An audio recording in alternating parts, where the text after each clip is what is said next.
favor, presente los elementos materiales probatorios referente a los link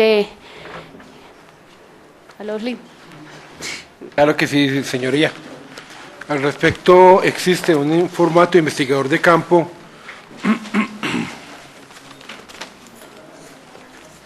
suscrito por el intendente José Joaquín Roa Roa, del Gaula, Bogotá, en el cual da un cumplimiento a órdenes de policía judicial, dentro de los cuales se encuentra, se solicita, número primero, se solicitó mediante oficio al funcionario analista de esta unidad para que realizara un análisis link de los reportes suministrados por Tigo y Concel, información legalmente obtenida mediante búsqueda selectiva en base de datos, la cual tiene su control previo y posterior.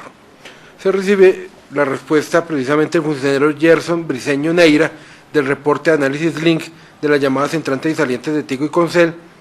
Igualmente se recibe con un CD, con los archivos en medio magnético y obviamente el reporte de cadena de custodia. Y dentro de los resultados de la actividad investigativa de esos análisis link se tiene lo siguiente, dice el numeral primero. En la información obtenida mediante análisis link de las líneas aportadas de la firma Tigo se obtuvo lo siguiente: del abonado telefónico número 300-892-6487 del contacto de alias Borrador, se generaron llamadas de los abonados telefónicos 300-314-295-5327, 300-829-6418, 305-25-1387, a los cuales también llamaban del abonado 300-299-3440, que corresponden a alias Charlie, y el 311-814-3029, este último número recibía también el alias Candado, y también al abonado telefónico 300-301-7648, que también tenía constante comunicación con Charlie y a su vez Charlie con Candado. Asimismo, igualmente se puede evidenciar que los sujetos alias Charlie, Candado y Germán Cediel se comunican con los números telefónicos 300-336-8902, 300-861-3257, 313-429-9601. Los sujetos Germán Cediel y alias Candado tienen en común comunicación con los abonados telefónicos 321-203-2572, 300-208-5561, 300-750-1929 y 300-298-4229. Igualmente sostienen constante comunicación entre sí. De alias Charlie se produjo una llamada al celular de Madeline Cubillos. Del sujeto alias Borrador tiene varios registros al celular con Miller Alarcón. Igualmente aparecen varias llamadas con el sujeto Candado de la misma señora. Aparecen igualmente llamadas de alias Borrador con el señor Humberto Cubillos. Igualmente le aparece una llamada con alias Charlie. En la información obtenida mediante análisis link de las líneas aportadas de la firma Concel se obtuvo lo siguiente: de abonados telefónicos de Charlie al 300-299-3440 a alias Juancho 300-301-7648, 320-305-0330, se comunican entre sí y además existe un número en común, el cual es 320-831-7856.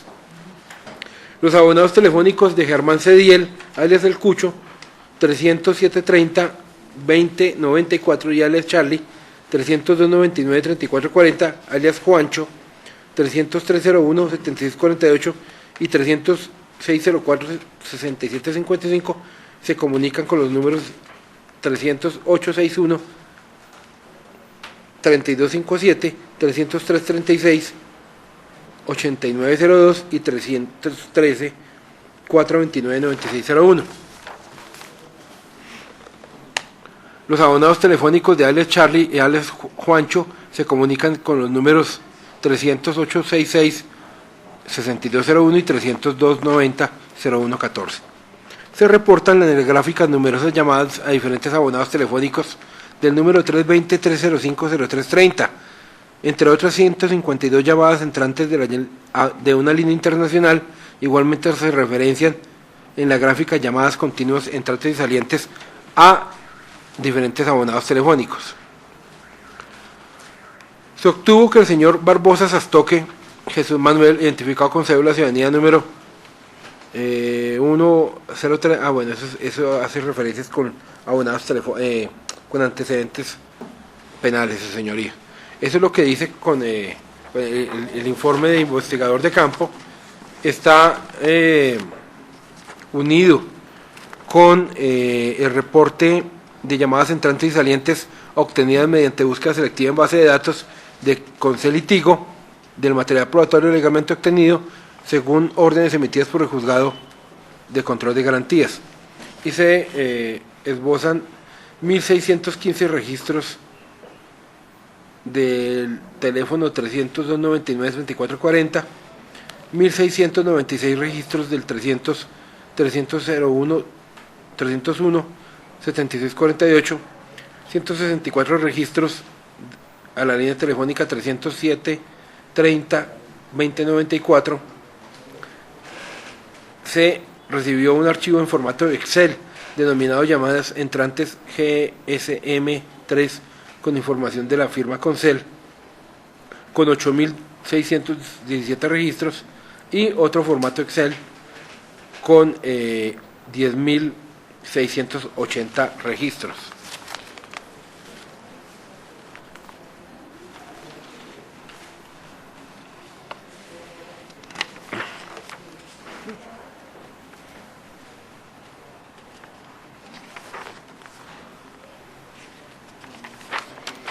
Y se encuentra la diagramación del análisis Lin. Yo les voy a trasladar esa información a los señores defensores y posteriormente a su despacho, su señoría, para que tenga mayor soporte.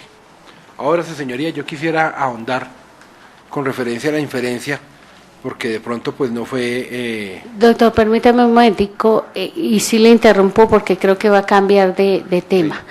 Sí. Sobre estos...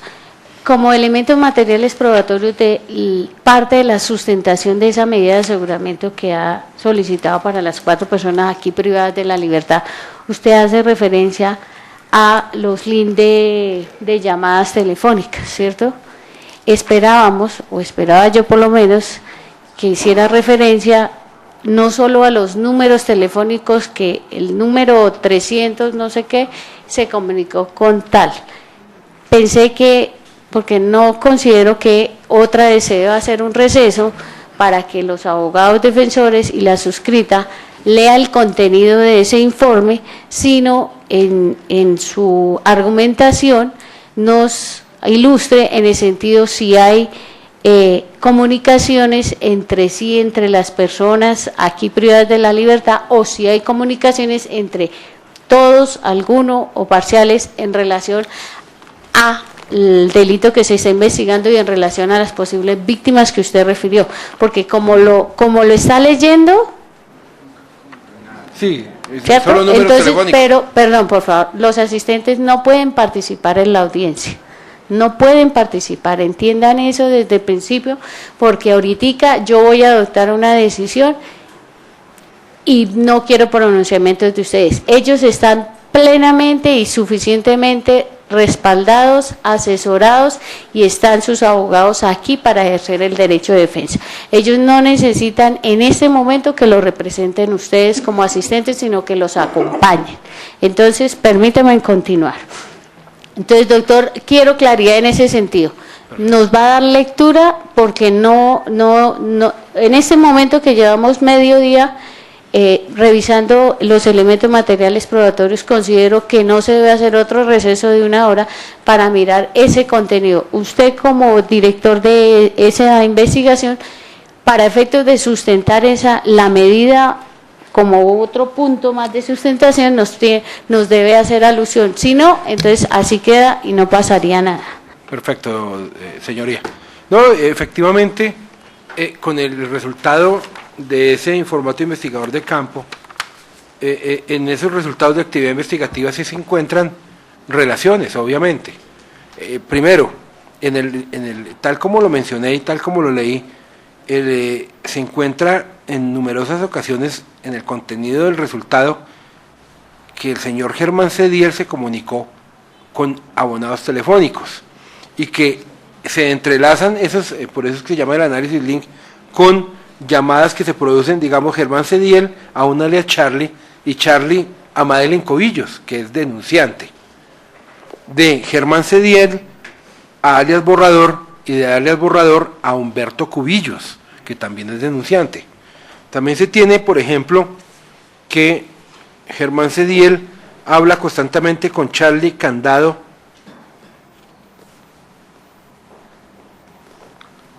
y Juancho, y que precisamente o es Charlie o es Candado quienes se comunican con Madeleine Cubillos y con Humberto Cubillos. Ahí es donde se encuentra una línea, digamos como un hilo conductor. Ahora, yo mal podría en este momento mencionar al señor Barbosa o al señor Tito cuando el informe no lo lee. Él no menciona, por eso yo lo leí juiciosamente al pie de la letra para que no tuviéramos lugar a que yo interpretara mal. Eso con relación a los análisis link.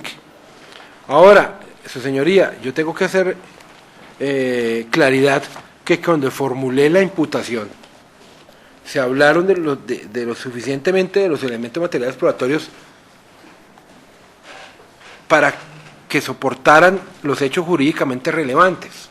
Por ejemplo, que el señor John Wilson Romero Herrera, alias el Poli, tenía, además de las denuncias donde todas las denuncias lo mencionan a él, como era la persona que acompañaba a Germán Cediel y que siempre andaba armado y que pertenecía a la SIJÍN, está complementado no solo con las denuncias, sino también soportado con las actas de reconocimiento fotográfico y videográfico de todas las personas que mencioné anteriormente, de Nelson Alexander Cubillos, donde dice que él, junto a Juancho y Candado, amedrantaba y amenazaba, y que él pertenecía a la SIJÍN y que cuidaba a la banda.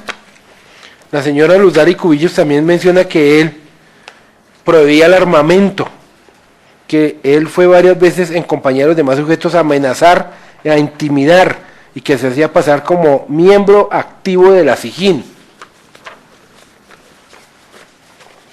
Como el reconocimiento de Everhans Cubillos a John Wilson Romero Herrera, que también menciona, obviamente, que él era un policía de la SIJÍN y que trabajaba con ellos, que les conseguía armamento y les daba información. O sea, esos son los elementos de convicción que soportan la inferencia razonable de autoría y participación. En ese orden de ideas, su señoría, la Fiscalía es que soporta la inferencia con el soporte de los elementos y el aspecto subjetivo y objetivo para solicitar la medida de aseguramiento. Muchas gracias. Listo, doctor. Así las cosas, ya clarificada ese punto de el informe que contiene el link de llamadas, considera ese despacho que no se hace necesario hacer el traslado de ese informe. Sin embargo, les voy a preguntar a ustedes, abogados defensores, si lo desean ver para efectos de la defensa, que considero que no es necesario, pero están en todo su derecho, doctor. No, señora juez. No, señora juez. Su señoría, este defensor estima que el digno representante de la Fiscalía pues ha actuado con lealtad de conformidad con lo anteriormente dispuesto y no necesito que se me haga ningún traslado. Tampoco para el despacho. En el orden de desarrollo de la diligencia se le concede el uso de la palabra al doctor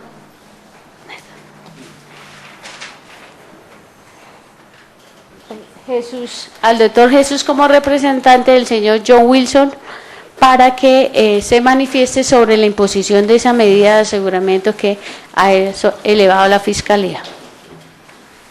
Gracias, su señoría.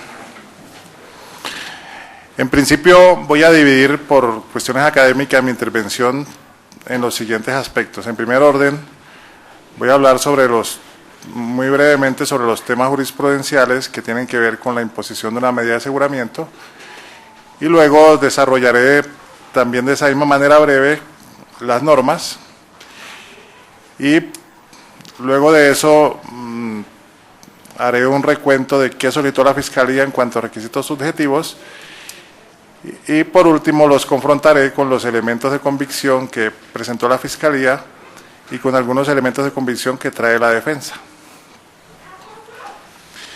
En principio, señora juez, esta defensa sostiene que si bien las audiencias son concentradas, cada una de ellas tiene un manejo distinto y tiene una característica distinta y en cada una de ellas se agotan unos propósitos. Es así como la legalización de captura comprende unos aspectos, la imputación comprende otros aspectos y la medida de aseguramiento tiene un claro desarrollo que comienza a partir del artículo 295 con el tema de la reafirmación de la libertad.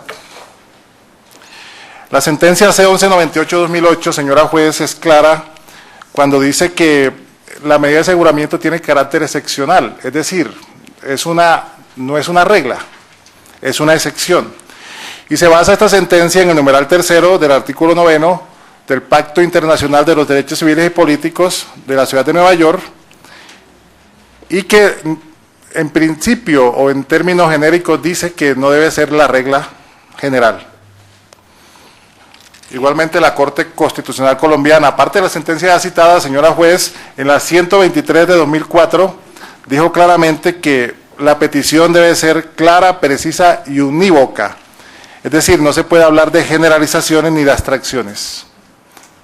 Y le voy a mostrar más adelante cómo la Fiscalía generalizó y la Fiscalía manejó un campo de abstracción.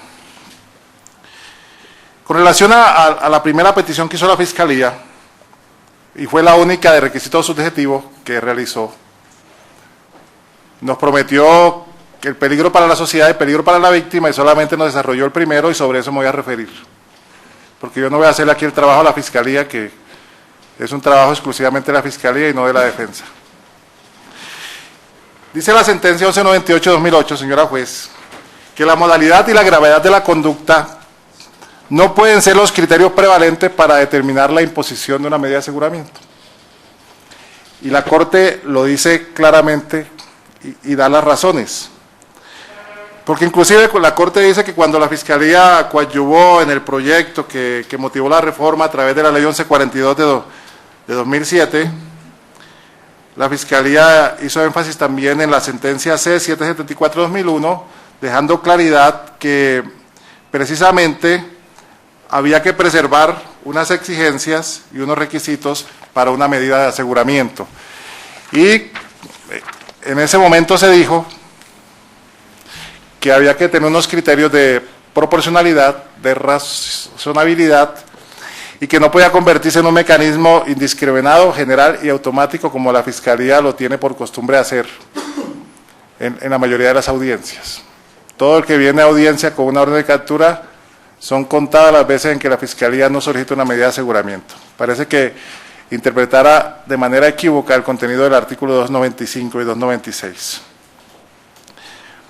Entonces, cuando este artículo 310 dice claramente que, lo que leyó el señor fiscal, que adicionalmente se podrán valorar los siguientes requisitos, que son 4, la Corte Constitucional fue muy clara cuando dijo que los requisitos en el artículo 308 de la Ley 906 de 2004 deben ser valorados del 1 al 4 de ese artículo 310. Y como las sentencias de la Corte tienen fuerza obligatoria, un juez debe valorar los 4 requisitos en la medida en que la Fiscalía le solicite y le sustente todos y cada uno de los requisitos, lo cual no ha ocurrido acá.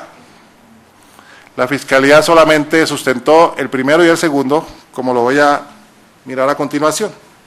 Ese es el punto correspondiente a ese desarrollo jurisprudencial. Y ahora, señora juez, con respecto a los requisitos que trae el artículo 295, la sentencia C-022 del 96 define unas posturas que han ido decantándose gradualmente en lo que tiene que ver con la imposición de una medida de aseguramiento. Y es así como se empieza a hablar en esta sentencia, mucho antes de la vigencia de este sistema, de lo que es la adecuación, de lo que es la necesidad y la proporcionalidad. ¿Y por qué se empieza a hablar en Colombia de estos temas? Porque el profesor Robert Alexy, un tratadista alemán muy conocido en el mundo, empezó a hablar de estos tres criterios: necesidad, proporcionalidad, adecuación, y este profesor desarrolló un aspecto que es el que deberían desarrollar todos los fiscales en una audiencia, es decir, desarrollar esos criterios y con base en esos criterios determinar, señora juez, cuál es la adecuación, cuál es la necesidad y cuál es la proporcionalidad. Y eso es lo que se conoce como el test de proporcionalidad. La sentencia C022 del 96 lo define. ¿Y qué dice la sentencia? La adecuación, los medios con la consecución del fin. Yo los tengo acá. Primer requisito para la Fiscalía, debe ser adecuada la medida de aseguramiento. Y esto no es un desarrollo caprichoso de una oración simplista como la que hizo el distinguido fiscal de la causa, otrora compañero de batallas en actividades de defensa. Cómo cambia la vida a veces y las concepciones. ¿Qué dijo el señor fiscal, señora juez, con respecto a esta parte? Porque el legislador así lo determina. ¿Eso es un análisis para una medida de aseguramiento? No, tenía que decir cuáles eran las razones para que la medida de aseguramiento fuera adecuada. Ahí me quedé huérfano de conocimiento. Y yo creo que todos los asistentes quedamos huérfanos acá. Dice la jurisprudencia, y lo dice también la norma, debe ser necesaria. Estamos hablando precisamente del artículo 295. Necesaria. ¿Qué dijo la Fiscalía, señora juez? Aquí tome nota. Dos palabras, dos frases. Es necesaria por la protección a la comunidad y para asegurar la comparecencia. Protección a la comunidad, entendemos que lo desarrolló en el tema del peligro a la comunidad, pero en el tema de la comparecencia no es válido que diga eso porque el señor fiscal no argumentó la no comparecencia como un requisito subjetivo para solicitar una medida de aseguramiento. Entonces, mal haría ampararse en un tema que no desarrolló. Frente al tema de necesidad, la Fiscalía se quedó corta, y yo me quedé corto de información y de conocimientos. Sobre el tema, señora juez, de la proporcionalidad, 295, reafirmación de la libertad, debe mirarse de manera restrictiva. La Fiscalía dijo, textualmente, por los derechos atacados, no dijo de quién, y los bienes jurídicamente tutelados, tampoco dijo de quién. Y aquí es donde más insiste el profesor Robert Alexy, que tuvimos la oportunidad de verlo en Colombia en un congreso hace muchos años, una de las almas vivientes del derecho en el mundo. Dijo, señora juez, que cuando uno hablaba de proporcionalidad, tenía que determinar cuál era la intensidad del derecho afectado. Y el profesor Robert Alexy dijo, hay una intensidad leve, hay una intensidad moderada y hay una intensidad estricta. Y cuando se habla de derechos fundamentales, la intensidad es estricta y por lo tanto hay que hacer un análisis concienzudo, que no hizo la Fiscalía, es decir, había que colocar derecho a la libertad frente al derecho de las víctimas, habría que también decir el derecho al debido proceso, contrastarlo también con la administración de justicia, habría que mirar el derecho de contradicción y hacer unos contrastes, que eso es lo que se denomina precisamente el test de proporcionalidad. Y mirar, como lo dice la sentencia, si para el logro de ese fin se puede seguir adelante sin sacrificar derechos fundamentales como el derecho a la libertad. Pero eso hay que probárselo a usted, señora juez. Hay que probárselo acá, y eso no se hizo. Quedé huérfano de conocimientos en este tema. Pero el maestro Robert Alexy y la Corte también son muy claras cuando existe otro test, que se llama el test de razonabilidad, señora juez. Y este test de razonabilidad, dice la jurisprudencia y la doctrina, se desarrolla cuando uno desarrolla adecuadamente el test de proporcionalidad, queda desarrollado el test de razonabilidad. Es decir, el test de razonabilidad es la aplicación del test de proporcionalidad en sentido estricto. Cuando uno aplica el test de proporcionalidad en sentido estricto, está aplicando también el test de razonabilidad. Dijo la Fiscalía, No existe otra medida que garantice la seguridad de la comunidad. Eso es un test de razonabilidad. Si no había hecho de proporcionalidad, ¿cómo llegó a esa conclusión? Y dijo la Fiscalía que en este tipo de delitos siempre se ha solicitado y se ha impuesto la medida de aseguramiento. ¿Ese es un test de proporcionalidad? ¿O es una afirmación que proviene de una concepción que tiene el distinguido fiscal de la causa? Conclusión, no hubo una situación de análisis de razonabilidad en esta petición y por lo tanto seguí huérfano. Pero más huérfano quedé, señora juez, porque me traje una hoja para anotar los requisitos para la urgencia de la medida y se me quedó en blanco. Porque el artículo 306 es muy claro, la necesidad de la medida y su urgencia no es una recomendación ni es un capricho del legislador, sino que el código es claro cuando dice eso. 306. Los elementos de conocimiento necesarios para sustentar la medida y su urgencia. Y su urgencia. No es solamente los elementos de conocimiento, sino la urgencia también. Señora juez, tenemos urgencia de llevar al señor Romero con una medida de aseguramiento en un hecho que ocurrió en el 2007. Fue denunciado en el 2010. Estamos en el 2015. Y la banda, óigase bien, la organización criminal, dijo el señor fiscal en una audiencia pasada, lo tomo como referente, en la audiencia de imputación, que la banda terminó sus actividades a finales de 2009 y a comienzos de 2010. Tenemos la urgencia de llevar al señor Romero a prisión con una medida de urgencia, cuando ni siquiera se tocó el tema si había alguna situación en contra de las víctimas, no solamente después de los hechos denunciados, sino en estos momentos. No solamente el tiempo inmediatamente superior a la denuncia, sino en estos momentos. Ahorré tinta con esta precisión de la Fiscalía, la ley del silencio. Era donde yo más esperaba, señora juez. Entonces me acuerdo, para hacer un parangón en mi petición, de la novela Pedro Páramo, de Juan Rulfo, cuando el personaje pregunta, ¿qué es ese ruido? Y contesta, es el silencio. Yo hago lo mismo, yo decía, ¿cuál es ese ruido que trae la Fiscalía de una urgencia, una medida de aseguramiento? Y me encuentro que es el silencio, porque no se dijo nada sobre la urgencia. Y un juez de control de garantías no puede colocar una medida, porque es un requisito de la ley, y los jueces están sometidos al imperio de la ley si no hay un contenido de urgencia. Es que la medida de aseguramiento debe ser urgente, porque de lo contrario los ciudadanos pueden esperar estar en un juicio sin necesidad de estar privados de la libertad si no existe ese requisito de urgencia. Vacío. Totalmente vacío. Yo se lo dejé aquí al señor fiscal en el momento de receso a ver si lo veía y de pronto lo desarrollaba en la segunda fase y tampoco lo desarrolló.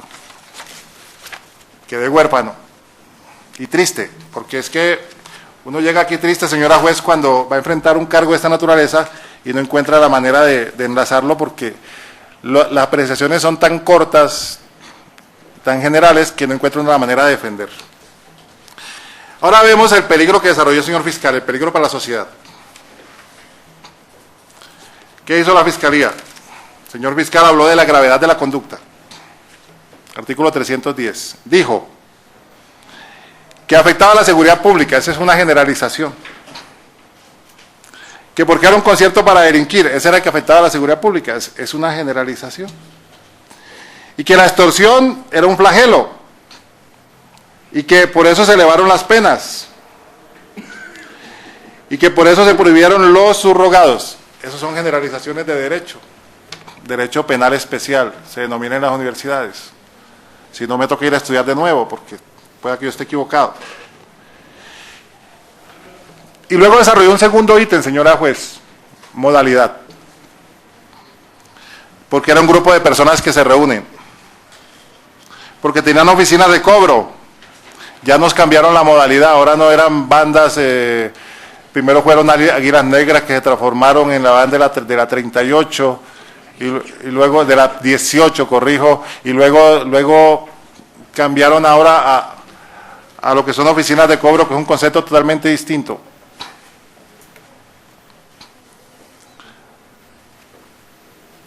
Y dentro de esa gravedad, señora juez, aquí se nos prometió que el señor Romero tenía unas llamadas con el señor Cediel.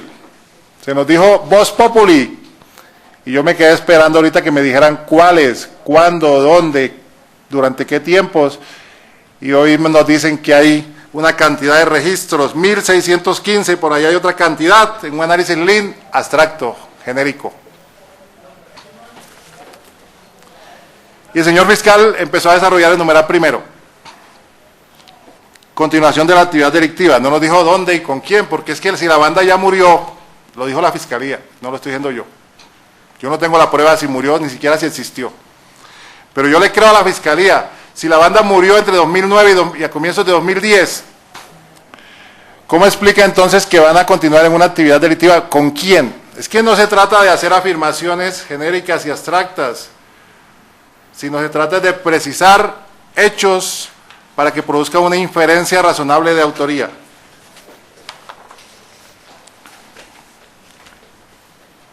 Y dijo la fiscalía que se podía prever una continuación de una actividad delictiva por sus antecedentes.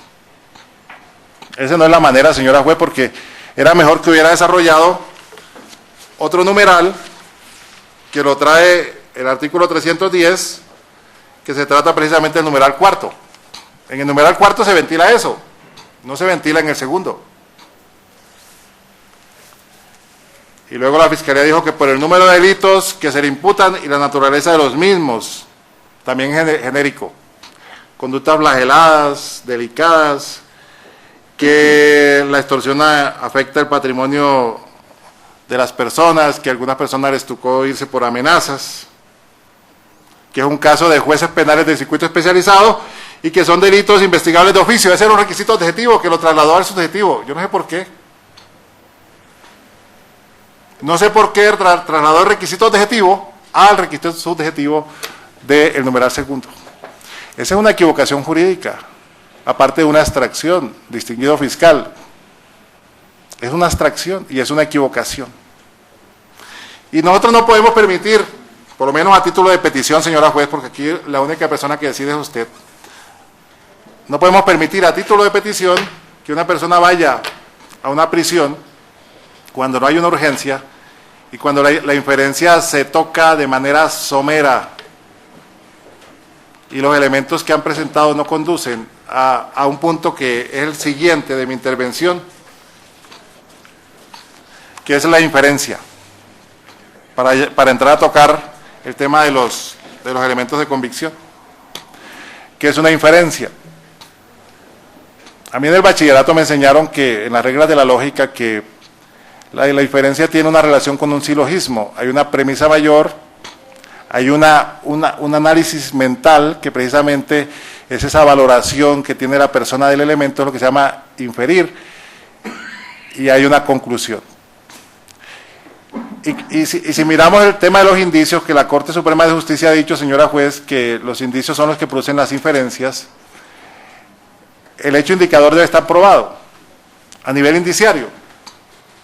Entonces, si yo digo, como para colocar un ejemplo, entraron 30 personas armadas, yo tengo que probar que eso ocurrió para hacer una inferencia. Pero no me dijeron si eran armadas de valor, o de ondas, o de cuchillos, o de flechas. Nunca nos dijeron eso, yo quedé expectante. Porque pueda que se hayan reunido con ondas, y son armas, con cuchillos, y son armas. La Fiscalía se quedó corta en esa apreciación. Pero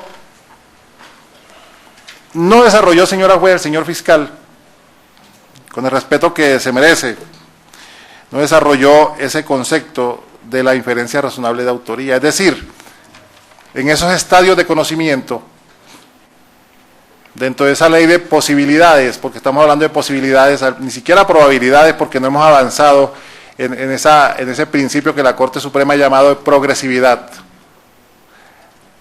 En ese marco de posibilidades, los hechos indicadores carecen de una prueba. Y le voy a demostrar por qué, señora juez. Con respecto a mi defendido, yo numeré los puntos que tomó la Fiscalía y paso a mi tercera fase. La Fiscalía relata que en el 2007, en diciembre, se presentaron una serie de eventos en los cuales hubo una entrega de elementos, X, Y, Z, vehículos que se entregaron, señora juez, no se acuerdan las placas, pero sí se acuerdan los alias de las personas, que el flaco, que el zarco, bueno, una cantidad de cosas. Sí se acuerdan que a una persona le llevaron una cabeza de perro muerto a la casa, todo eso se acuerdan menos de las placas de los carros. Un craso error, yo no puedo llevar a un ciudadano a prisión, señora juez, cuando le digan que recibió un vehículo del cual no sabemos la placa. Eso es abstracción. Sin embargo, el problema aquí mío es que aquí no aparece el señor Romero, en este primer relato, no aparece. Nunca dicen que él estuviera ahí, ni mucho menos. Esa es actividad de los colegas que le tocarán ese punto. Segundo evento de la Fiscalía, fáctico. Que al poco tiempo llegaron 3 tipos y dijeron que eran trabajadores de Varela, se les entregaron, exigiendo la suma de 500 millones, se les entregó un local, avalado en 110, 30 millones más, luego se fueron para Cali y no volvieron hasta junio de 2008. Ninguno de esos elementos apunta al señor Romero. Él no pertenece a la banda de Varela, no tiene ninguna relación con Varela, y ese segundo hecho queda también como quedé yo hoy, huérfano de conocimiento, huérfano de inferencia. Aquí es de inferencia. Y luego aparece el tercer evento de la Fiscalía. Para junio de 2008 aparecieron unas personas que acompañados de un señor Fran, Euclides, Juancho, y exigieron la suma de 1.000 millones. Estos sujetos indagaron sobre la familia de Lutare Cubillos y sus hijos, sus colegios. Aquí no aparece el señor Romero. Aquí no aparece el señor Romero. El día 28 de noviembre de 2008 se entregó el lote número 5 en Silvania, evaluado en 35 millones, matrícula inmobiliaria tal, se encontraba a nombre de tal persona. Yo no digo los nombres para no afectar el trabajo de los colegas de la defensa, sencillamente me refiero a mi defendido. No aparece el señor Romero. Que además entregó una Toyota Burbuja, modelo 95 color blanca, totalmente anónima, sin placas. Y luego se entregó otra valorada en 40 millones y tampoco aparecen placas. Eso es una abstracción. Y en el punto 6 de la Fiscalía de su relato, dice, para febrero de 2010, oiga señora juez, que aquí no podemos hablar de que estamos cometiendo lapsus, porque tenemos que ser muy precisos. Y para febrero de 2010 citaron a Madeleine Cubillos a una reunión en el Centro Comercial San José Plaza. En la imputación nos dijeron, en febrero de 2009, y yo me preparé para defenderme en febrero de 2009, y aquí me la cambiaron, señora juez. Y uno de los requisitos, señora juez, podemos escuchar los audios. Podemos escuchar los audios para verificar que estoy diciendo la verdad. Y uno de los requisitos, señora juez, de estas afirmaciones es que le permitan a la defensa ejercer su equilibrio, es decir, su igualdad de armas. Y entonces, hay 3 clases de imputaciones para precisar dónde está el error de la Fiscalía. Hay una imputación personal, hay una imputación fáctica y una imputación jurídica. Y la imputación fáctica tiene un requisito que es la inmutabilidad. No puede cambiar. Yo no puedo cambiar los hechos, no puedo cambiar el núcleo fáctico. Y cuando la Fiscalía nos dijo en la imputación que esa reunión se ha presentado en febrero de 2009, y hoy nos dicen la solicitud de medida de aseguramiento que se presentó, señora juez, en febrero de 2010, tenemos que partir de que la que vale, por lo menos en la imputación, es la que valdrá para lo largo del juicio, a lo largo de la actuación. Pero para hoy la que vale es la que se dijo acá, porque esta audiencia es diferente a la otra.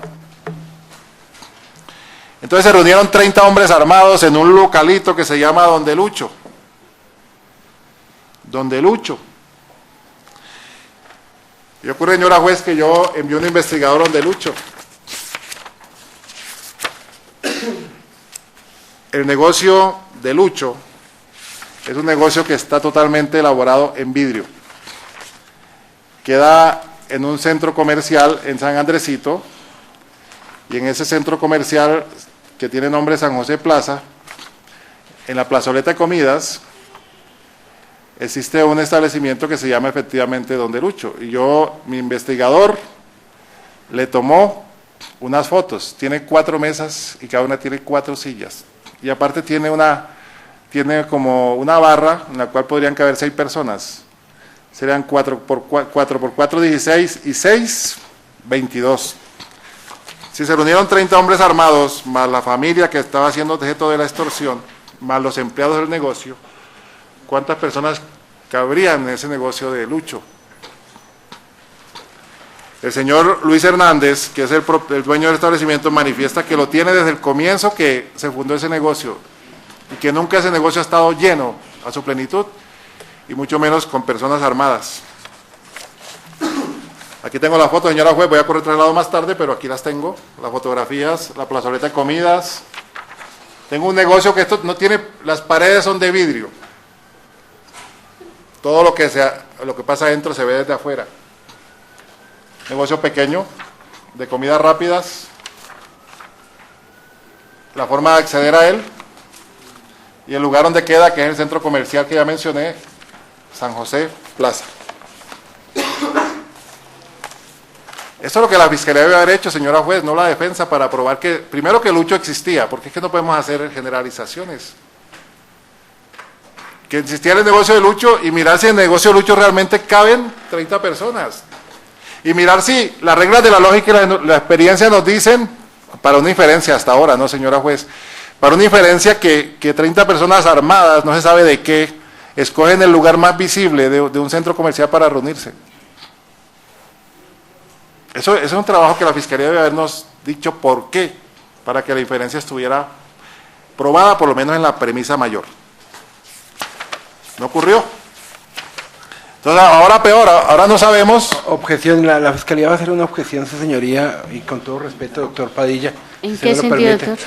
Su señoría, lo que pasa es que el señor defensor se está centrando en circunstancias que ni siquiera la Fiscalía las nombró. La Fiscalía está tomando un hecho jurídicamente relevante de una denuncia, de una noticia criminal, pero mal yo podría decir que la defensa está haciendo las cosas mal, porque es que no es lo que yo tengo que valorar.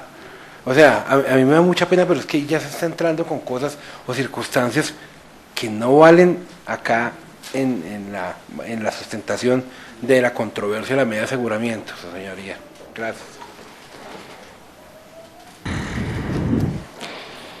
A ver, señor fiscal, al igual que usted tuvo el uso de la palabra y se respetaron esa extensa o corta argumentación, que para mí es extensa, trabajamos más o menos 2 horas en su intervención, considero que también le asiste el mismo derecho al señor defensor, en este caso, al doctor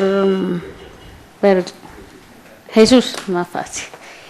Pero ese análisis y ese aporte de un elemento como principio de contradicción será objeto de análisis por parte de esta funcionaria para saber si tiene validez o no introducirlo en ese momento, si tiene el soporte o no, y como todos sabemos, no solo la argumentación de la Fiscalía entra para tomar una decisión, sino la parte argumentativa de la Fiscalía de la Defensa y en este caso el juez constitucional en esta audiencia precisamente imposición de medida de aseguramiento tiene que hacer el respectivo análisis como efectivamente lo refirió el doctor Jesús.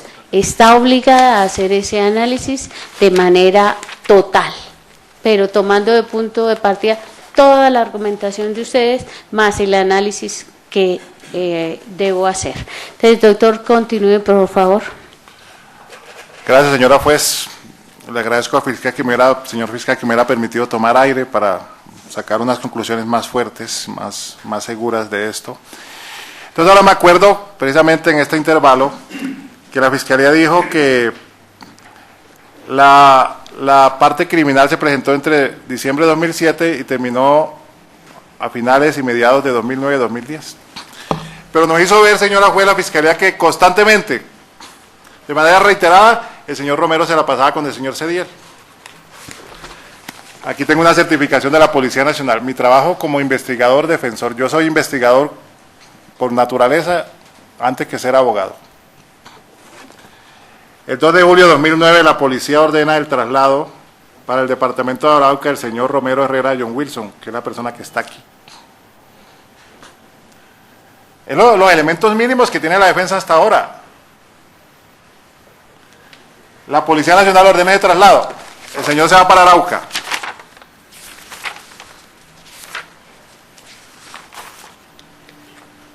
Y el 6 de julio de 2010, señora juez, 6 de julio de 2010, el señor Romero decide por solicitud propia, por voluntad propia, solicitar el retiro de la Policía Nacional.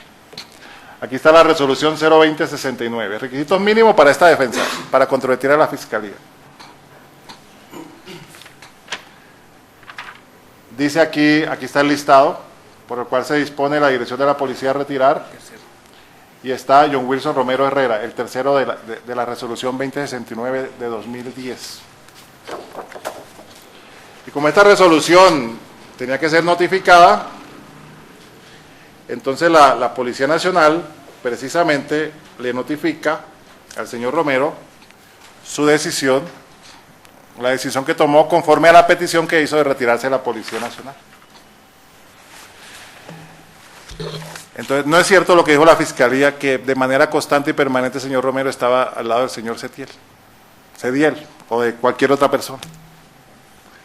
Primero porque al comienzo nunca se mencionó al señor Romero, sino que casi al final de la historia se viene a mencionar a través de un procedimiento que más adelante voy a referir, que es lo que la Fiscalía llama reconocimiento fotográfico y videográfico, al cual también le va a hacer unas críticas a nivel meramente investigativo.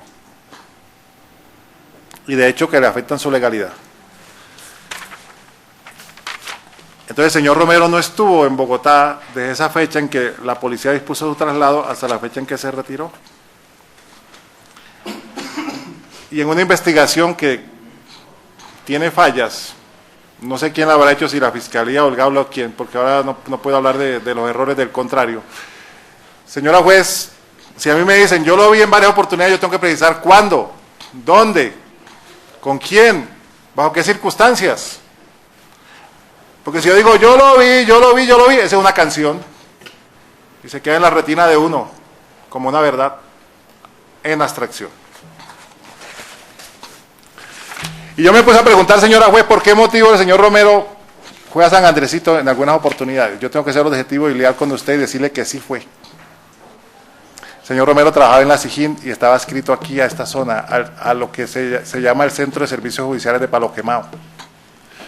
Y como estamos hablando a nivel de inferencia con elementos materiales probatorios no de prueba, el jefe del señor Romero era el señor Milton Francisco Paz Torres, un sargento de la policía, quien en una entrevista dice claramente que el señor Romero trabajó acá, era su jefe inmediato, y que en algunos eventos, no voy a leer la entrevista completa, voy a correr traslado, en algunos eventos, señora juez, era enviado a San Andresito porque había algunos motivos de policía, yo los llamo así porque así se llaman técnicamente, motivos de policía, que motivaban que la Policía Nacional, al nivel de una de sus actividades, que es la función de policía judicial, estuviera haciendo verificaciones en ese sitio.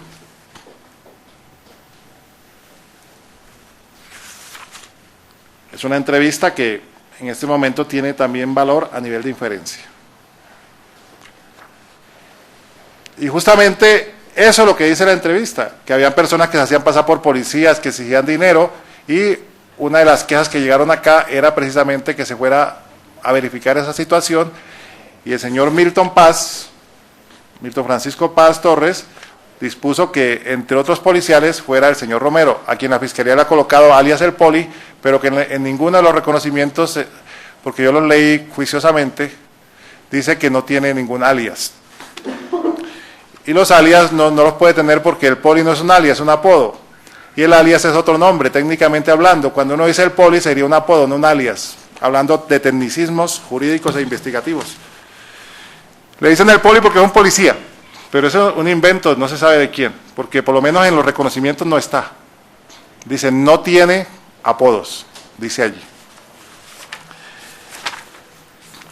Entonces, señora juez, encuentra uno, luego de esta juiciosa intromisión en unos temas investigativos acelerados por los límites temporales que tienen estas audiencias, que hay historias que a nivel inferencial también empiezan a desmoronarse. Pero seguimos en el relato de la Fiscalía. Estoy haciendo uso de mi derecho de defensa y contradicción sagrado. Y cada vez que me interrumpan tomo más aire para seguir.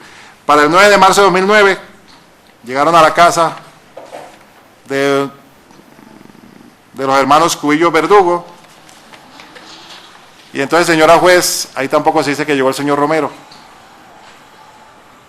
Y el señor Elber Hans Cubillo relata una serie de eventos en los cuales tampoco se menciona al señor Romero. Esos eventos son que desplazaron a los hermanos, que se tuvieron que ir de Bogotá y que aparece el nombre de otra persona, menos del señor Romero. Entonces entrevista a la señora Luz Dari. Y la señora Luz Dari en esa entrevista empieza a narrar también los temas de varias personas. Empieza a hablar también del Zarco. ¿Y cómo aparece el nombre de Romero?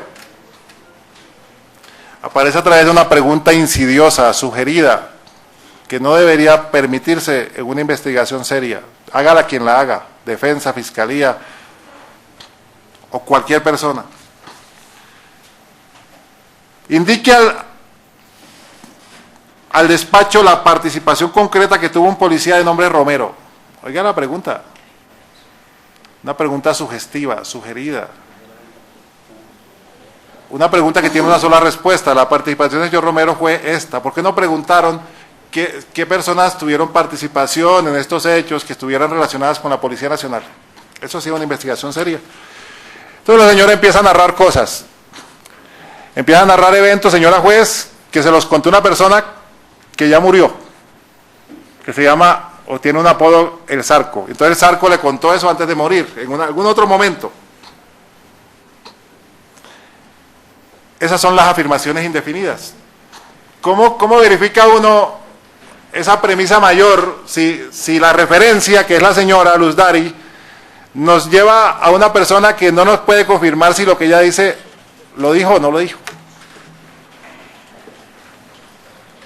Entonces Luz Dari le cuenta a los hermanos y le cuentan a los empleados, y todos saben la misma historia de boca de Luz Dari y todos la reafirman como si fuera su propia historia, pero no saben ellos, algunos, que la historia de Luz Dari viene del Zarco, que ya no existe. O sea, eso es armar una investigación con elementos repetitivos que se tornan inútiles, superfluos, porque, señora juez, si bien hay libertad probatoria, uno tiene que mirar diferentes fuentes, pero no una fuente que se repite de diversas formas, como si los elementos se pesaran por su cantidad y no se sopesaran por su coherencia, por su capacidad de llevarnos a un conocimiento mínimo que se denomina inferencia razonable.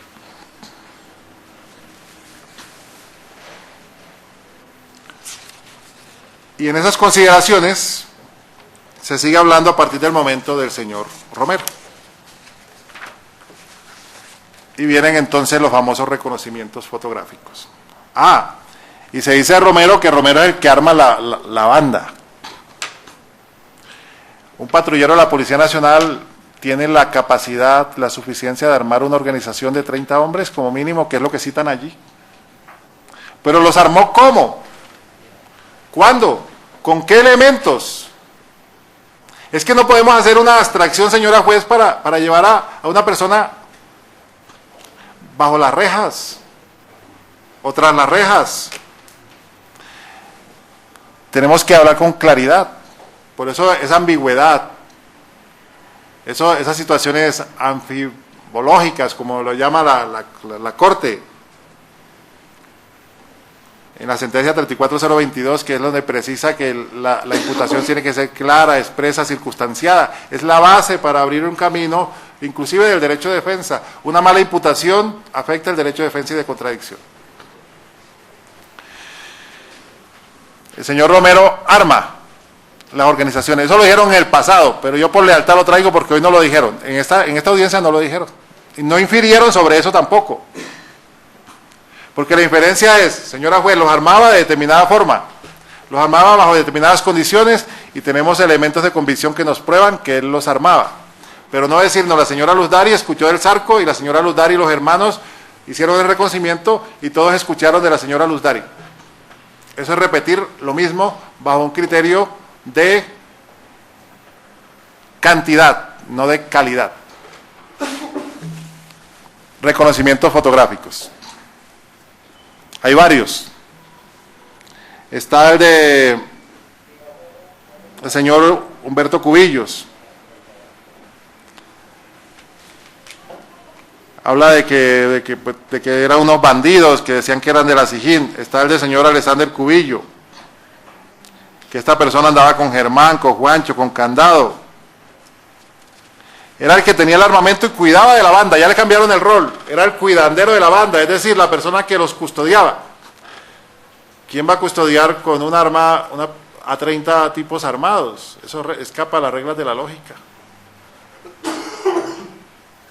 Se la pasaba con alias El Cucho. Tengo entendido, oiga, tengo entendido. Dice aquí el señor Jairo Humberto Cubillo Verdugo, tengo entendido que les conseguía el armamento y les daba protección a ellos.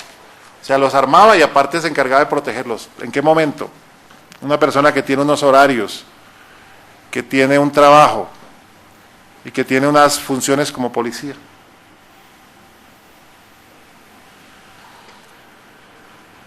Nunca. Son situaciones meramente especulativas. Pueda que la Fiscalía más adelante consiga elementos para soportar esas situaciones, pero en este momento, aquí y ahora, en esta tarde, en este mes de febrero, a puertas de una decisión, no tiene los elementos, señora juez, para producirle a usted una inferencia razonable de autoría. No los tiene. Y en esa medida, mal podría hablarse de una situación de una medida de aseguramiento. Ahora, señora juez, en la última situación que planteó la Fiscalía, el arraigo. Pero antes de eso le voy a hacer una precisión sobre los reconocimientos. El artículo 252 del Código de Procedimiento Penal tiene unas precisiones sobre los reconocimientos a través de fotografías. Y a pesar de que la Fiscalía nos habló de reconocimientos a través de fotografías o videos, entendemos que solamente se trata de reconocimiento a través de fotografías, porque el reconocimiento con videos tiene otra técnica distinta. El reconocimiento a través de fotografías implica que, en el inciso final, dice, este reconocimiento no exonera al reconocedor de la obligación de reconocer en fila en caso de aprehensión o presentación voluntaria. ¿Cómo hace uno para convalidar un reconocimiento a través de fotografías que es apenas orientativo? Si la persona algún día se presenta voluntariamente o es capturada, uno debe tener la previsión, yo consigo el testigo, lo tengo a la mano y hago reconocimiento en fila porque tengo las personas a la mano para poder legalizar ese reconocimiento de fotografía y darle una mayor trascendencia para que supere ese primer espacio, ese primer escalón que es un escalón indiciario. No solamente no cumplieron la ley, sino, señora juez, no permitieron que existiera esa convalidación. ¿Y sabe cuál es el procedimiento que están haciendo ahora? Yo no digo que lo va a hacer el señor fiscal de este caso, sino que llegan al juicio con el testigo y le dicen, la persona que usted reconoce está aquí. Claro, ¿cómo no va a estar si está ahí sentada? Y eso tampoco es reconocimiento porque la Corte lo ha dicho, que eso no es reconocimiento en fila. Y estamos omitiendo situaciones que son de orden legal. Pero ¿por qué no se justifica una medida de aseguramiento del señor Romero? No hay urgencia, señora juez. Aparte que no la pidió la Fiscalía, yo le voy a decir por qué. El señor Romero es una persona que en este momento vive en Fusagasugá, tiene una propiedad arrendada donde vive con la persona con la cual hace vida marital. Esta persona tiene un trabajo estable después de su retiro de la policía. Es una persona que ha conformado un núcleo familiar. Esta persona tiene una compañera permanente, aquí tenemos los documentos, tiene hijos menores de edad. Es una persona que en este momento está laborando en un colegio campestre del Himalaya, Fusagasugá, Cundinamarca. La señora Aurofelia Alarcón Villamarín certifica que el señor Romero está prestando sus servicios precisamente como conductor y tramitador de transacciones bancarias en nuestra institución. Ni siquiera el señor Romero tiene el poder de influencia en la ciudad de Bogotá como para uno sugerir al menos que se requiere una medida de urgencia porque podría ser un peligro, al menos para las víctimas.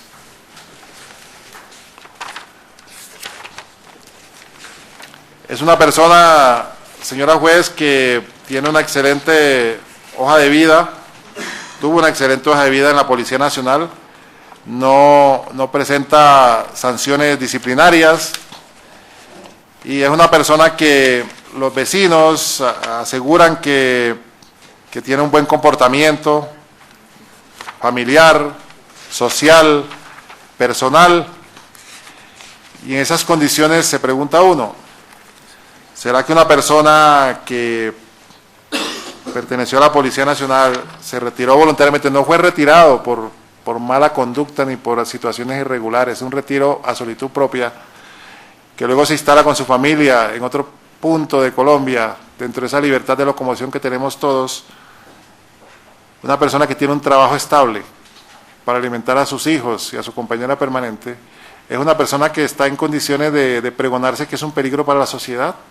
Tenemos al menos algo mínimo, porque peligro para la sociedad no puede determinarse por la situación fáctica que se narró acá, sino tenemos un mínimo, señora juez, inferencial, para uno deducir a través de elementos de convicción que nos dé al menos una posibilidad de que el señor Romero esté vinculado a organizaciones criminales, como lo planteó la Fiscalía de manera genérica, porque debió haber analizado por cada uno de ellos ese tema de esa posibilidad de continuar, de esa continuación de una actividad delictiva. Entonces la Fiscalía, en su desarrollo de este numeral, el numeral segundo, se refirió al tema de la probable vinculación con organizaciones criminales. Es la probable vinculación con organizaciones criminales, señora juez, probable, ni siquiera posible, probable, o sea, tiene que haber algo de fondo que permita que uno asegure en una audiencia a nivel inferencial que una persona deba ir a prisión con una medida de aseguramiento intramural porque tiene probabilidad. ¿Probabilidad basada en qué? Es que lo probable es más alto que lo posible, señora juez. Pero el señor fiscal la planteó tal vez por un lapsus que se generan a veces en estas audiencias, lo dijo textualmente así, es probablemente una organización criminal. No es que sea probablemente una organización criminal, porque eso echa abajo inclusive su propia argumentación fáctica, sino que es la probable vinculación con una organización criminal lo que se cuestiona de las personas, pero ese probable tiene una exigencia mayor que lo posible. Bajo esas consideraciones, señora juez, y respetando el tiempo suyo, de los colegas, y respetando todo lo que hemos estado aquí pendientes de esta audiencia a lo largo de estos días, yo lo que solicito en esta tarde a usted, para cerrar mi intervención, es que usted borre de su mente, a nivel de inferencia, señora juez, este tema que tengo aquí en mis manos, del peligro para la sociedad con relación al señor Romero. Y que lo borre no por capricho mío, ni por una exigencia simple, sino que lo borre porque esta situación careció de una inferencia razonable y por no haberse desarrollado el tema de la urgencia, por no haberse desarrollado el tema de que la conducta debe ser adecuada, por no haberse desarrollado que la conducta debe ser necesaria, por no haberse desarrollado el tema de lo proporcional, el tema de lo razonable, y por encontrar, señora juez, que fue tan oscuro el panorama de lo urgente que no se vio, que yo tampoco lo veo ahora aquí en mi mesa para mostrárselo, pero que tampoco fue claro el tema de la urgencia, y bajo esa premisa, señora juez, yo le solicito que se abstenga de imponer medidas de aseguramiento con relación al señor John Wilson Romero Herrera. Muchas gracias, señora juez, y con eso termino mi intervención.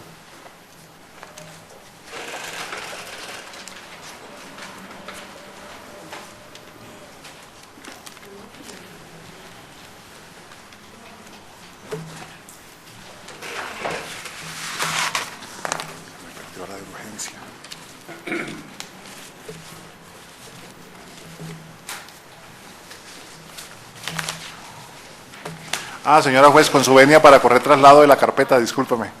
¿Me autoriza a desplazarme donde el señor fiscal? Proceda, señor fiscal. Señor defensor.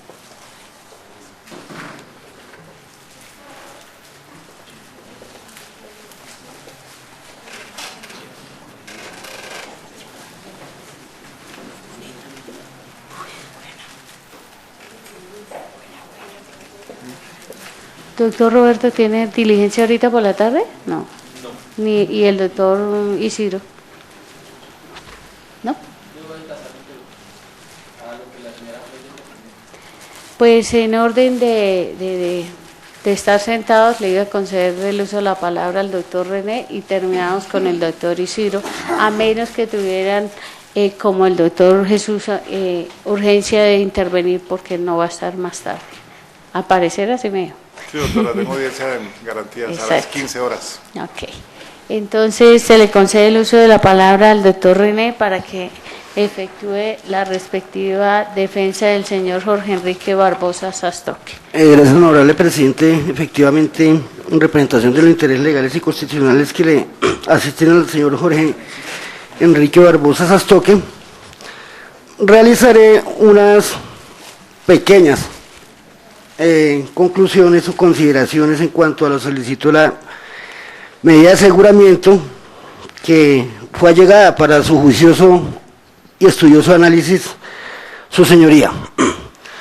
Efectivamente, el compañero de la bancada de la defensa toma en su argumentación, precisamente ataca la inferencia razonable de autoría y participación en virtud del cual este defensor precisamente tiene que hacerle a usted varias apreciaciones desde la orilla o desde el punto de vista de la defensa, porque en realidad, verdad, también concluye que el diligenciamiento no se ha realizado a satisfacción, mucho menos su señoría para solicitar una medida tan gravosa en relación con unos delitos tan agresivos, su señoría, que son, pues como él venía diciendo, de impacto social.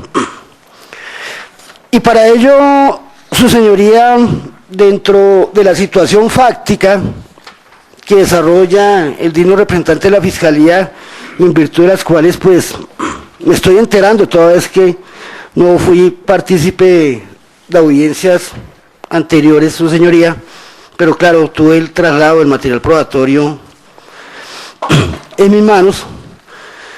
Podemos resaltar diferentes aspectos de esa situación fáctica, que es la construcción de esa inferencia razonable que pregona el representante de la Fiscalía, y en lo que tiene que ver en esos intereses legales y constitucionales y en el ejercicio pleno del derecho de la contradicción a que tiene mi defendido Jorge Barbosa, es indispensable que usted, honorable presidente, como juez de control de garantías, no mira cierra ojos el diligenciamiento que gravita o pesa en cabeza de mi defendido o en su contra.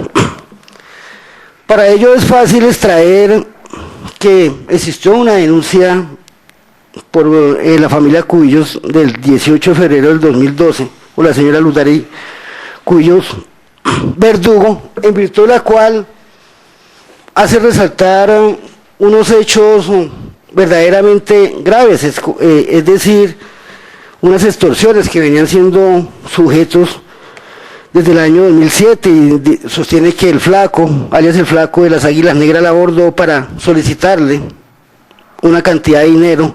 Consecutivamente a ello se sostiene que fueron interceptados por 3 personas, trabajadores de Arias Varela, para efectos de también hacerles exigencias remunerativas o de dinero. Y por último el señor Cediel Ríos, alias Chucho, quien exige la suma de 1.000 millones de pesos. Pues efectivamente eso está muy bien, pero este defensor sostiene en dónde está la inferencia razonable de participación o coautoría dentro de estos primeros 3 diligenciamientos. Véase que la situación fáctica se puede vivir fácilmente y este defensor la podría vivir en una primera fase, que son las primeras extorsiones, y en una segunda fase, que es lo que supuestamente... Doctor, disculpe una pregunta. Más o menos intervención, ¿cuánto va a durar? Para determinar si hacemos el receso de almuerzo ya, porque es la 1:15. Yo tengo problemas de... se me olvidó lo que... No, otra enfermedad. No, pues... de glicemia, no puedo... Su señoría, Después le preguntaba si es 1 hora, 2 o 1 hora, porque el no, doctor yo se gastó podría sugerirle al despacho, y en relación a lo que usted, honorable presidente, sostiene, pues yo no tendría ningún problema en suspender la audiencia para efectos de que...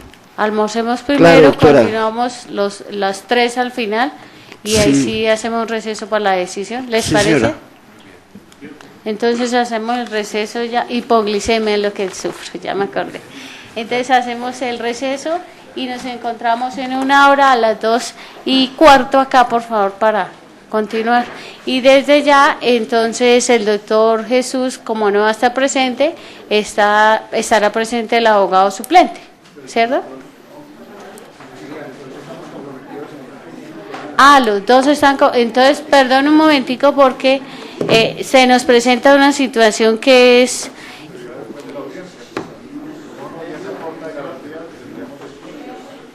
Pero ustedes no tendrían inconveniente en que la defensa continúe sin ustedes. Mientras, o sea, para efectos de adoptar una decisión, yo respetaría que estén ustedes presentes acá.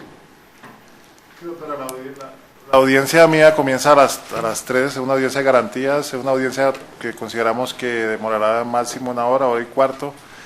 ¿Y el doctor? Yo me estaría aquí hasta las 2:55 mientras me dicen qué sala sería, y yo no tendría problemas si los colegas están interviniendo que intervengan, y ya cuando se vaya a tomar la decisión, sí me gustaría estar para efectos de en un eventual recurso, pues tener los argumentos para... Perfecto. ¿Y el doctor? Doctora, yo estoy en la misma audiencia con el doctor. Pero no podría participar al tiempo, estaría como suplente pero no de acuerdo, intervenir. pero yo... Entonces, ¿qué se podría hacer, doctor? Y con todo el respeto y con aras de dar finalizado, aspiramos a hoy, o más tardar mañana a medio de estar terminando esta audiencia, en que mientras el doctor está en la audiencia, donde usted no puede participar como suplente, está aquí ejerciendo la defensa, y yo me comprometo a tomar la decisión en presencia del doctor Jesús. De acuerdo, doctora. Perfecto, entonces así quedamos, regresamos a las 2:20 porque 5 minutos otra vez más. ¿Listo? ¿Podemos dejar esto acá o...? No, pero podemos dejar aquí nos llevamos.